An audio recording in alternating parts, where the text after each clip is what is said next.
muita paz. Então, vamos hoje aprender o reino de Deus. O que é isto de reino de Deus? Segundo a Bíblia, no livro de Mateus 6:33 ou Lucas 12:31, ensina que a prioridade da vida do crente deve ser Deus.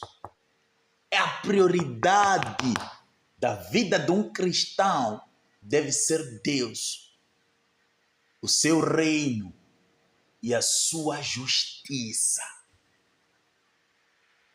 A prioridade de quem? Do cristão deve ser Deus, seu reino e a sua justiça. Esta é que deve ser a prioridade do cristão. E olhamos para aqui, para este ponto do reino.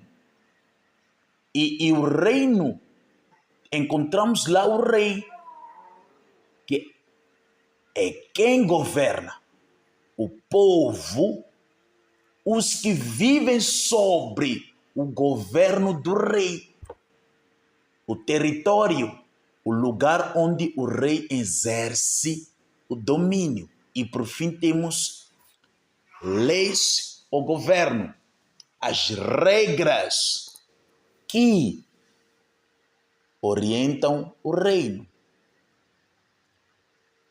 Mas aqui nós definimos que o reino é o rei, o povo, o território, leis e governo. Mas falamos também que lá temos que o cristão devia ser o quê? Deve ter Deus, o reino e a justiça.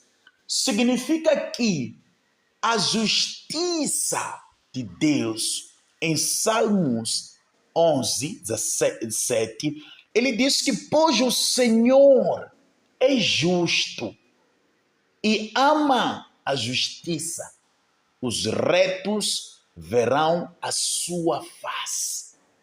Que o Senhor, ele faz o quê? Ele ama a justiça, os retos verão a sua face. Este ponto aqui me remete a 3 pontos que ele, na verdade, deixa claro no livro de João 16. Ele diz que quando eu for, vocês serão tomados pela tristeza, mas é bom que eu vá, porque se eu não for, o Consolador não será enviado. Mas quando este Consolador for enviado, ele vai vos convencer no que concerne ao pecado, justiça e julgamento. Mas nós queremos aqui neste ponto que estamos a tratar da justiça. A justiça de Deus significa que ele vai ao Pai. A justiça de Deus diz que ele vai quem? Ao Pai. E ninguém vai o ver. Mas o nosso ponto central, a nossa mensagem central hoje é Mateus 6:33, Lucas 12:31. Ele diz que em Mateus 6:33, ele diz que busquem, pois, em primeiro lugar, o reino de Deus e a sua justiça, e todas essas coisas lhes serão acrescentadas. O que significa buscar o reino de Deus? Amém. O que significa buscar o reino de Deus? Aqui temos 4 pontos. Colocar Deus em primeiro lugar. Davi, ele entendia que o Senhor é o meu pastor. Salmos 23:1. O Senhor é o meu pastor. E o que é isto do Senhor é o meu pastor? Davi diz que é Ele que guia é Ele que sustenta Davi. Nada me faltará. Quem confia em Deus, Ele suprirá o que é necessário. Davi, ele deixa claro, ainda no mesmo livro, Salmos 23, 4, ele diz que mesmo quando eu andar por um vale de trevas e morte, eu não temerei perigo algum, porque o Senhor está comigo, a tua vara e o teu cajado me dão proteção. Davi, ele colocava o Senhor em frente. Davi, ele entendia que o Senhor, em Salmos 27, 1, o Senhor é a minha luz, é a minha salvação, de quem eu não terei temor, de quem eu não terei medo. Porque Davi, ele entendia que a sua força não é importante, mas o colocar o Senhor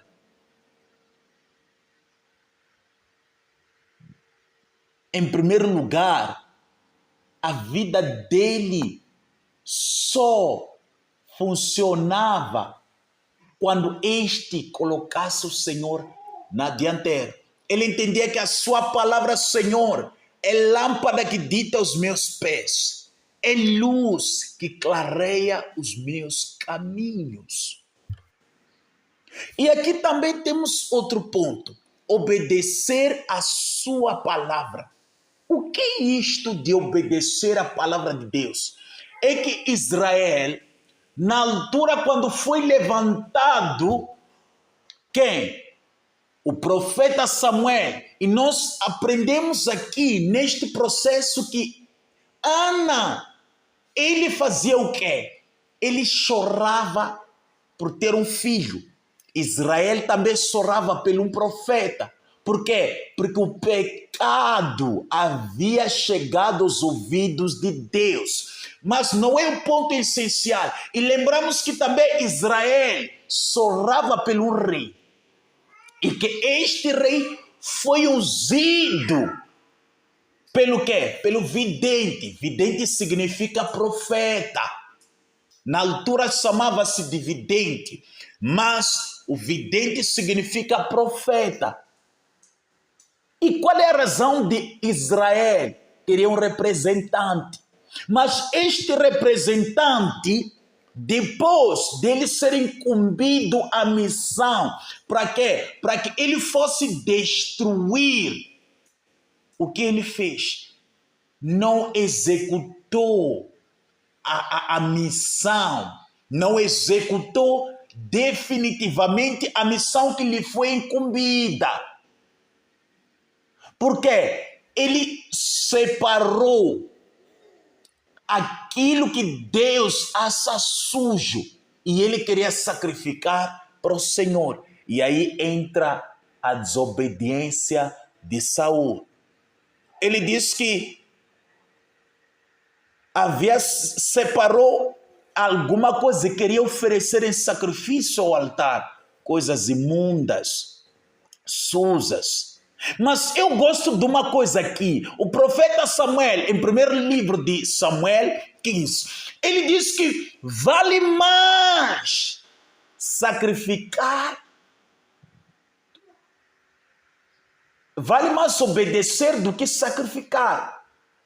Porque quanto mais eu obedeço, Isaías vai deixar isto aqui de uma forma clara, de uma forma espetacular. A explicação dele, Isaías 1:19, ele diz que se eu decidir obedecer, comerei o melhor desta terra. Se eu decidir fazer o quê? Obedecer, comerei o melhor desta terra. Aleluia. Aleluia.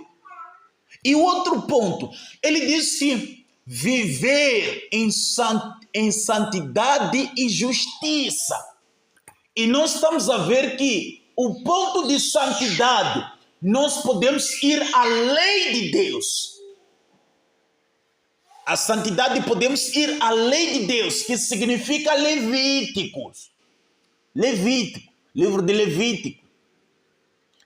Ele em Levítico 19, 2, ele diz que sede santo, porque eu sou santo. Sede santo, porque eu sou santo. Se eu me entrego, se eu já fui comprado por um alto preço, significa que a minha fatura já foi paga. Ele diz que não há condenação possível para os que estão em Cristo, mas que não andem segundo a carne, mas sim segundo o Espírito. Significa que aqueles que são liderados pelo Espírito Santo de Deus, esses sim são verdadeiros filhos de Deus. Mas aqui também ele nos fala de 2 pontos, de 2 elementos. Ele diz que santidade, que definimos que, ele diz que sede santo, porque eu sou santo. E aqui também vimos a justiça, que ainda no início da nossa explicação, explicamos que em Salmos 11, 7, ele diz que pois o Senhor é justo e ama a justiça, os retos verão a sua face. E definimos que a justiça de Deus não deve ser baseada no comer, na roupa, no beber e no sustento. Mas a justiça de Deus, eu tenho que buscar estar cheio da justiça de Deus. E que aqui nós colocamos como esta referência: busquem, pois, em primeiro lugar, o reino dos Deus e a sua justiça, e todas as coisas lhe serão acrescentadas. Que a razão de eu ter um filho hoje, eu ter uma casa hoje, essas coisas são bacelas. Ele diz que os olhos são a cadeia do corpo. E se os meus olhos estão cheios de luz, o meu corpo todo estará cheio de luz. Mas se os meus olhos estão tomados de trevas, meu corpo também estará tomado de trevas. Aleluia. Aleluia. Aleluia. E o último ponto, ele diz que desejar que a vontade de Deus governe a nossa vida. O que é isto da vontade de Deus governar a nossa vida? É que é Deus, quando ele nos escreve a igreja de Filipenses 2, 3, ele diz que é Deus que efetua o desejar e o concretizar segundo a sua vontade. Que alguém, quando pensa em ir buscar, em ir meditar, pegar na Bíblia, é Deus que efetua este desejo. Assim como o concretizar segundo a sua vontade. A pessoa nunca vai pregar, vai levar o evangelho segundo os desejos do homem. Não. Mas o desejo vem de Deus, a vontade vem de Deus. Porque ele diz que chegará um tempo, e este tempo que os verdadeiros adoradores não vão adorar neste monte, mas vão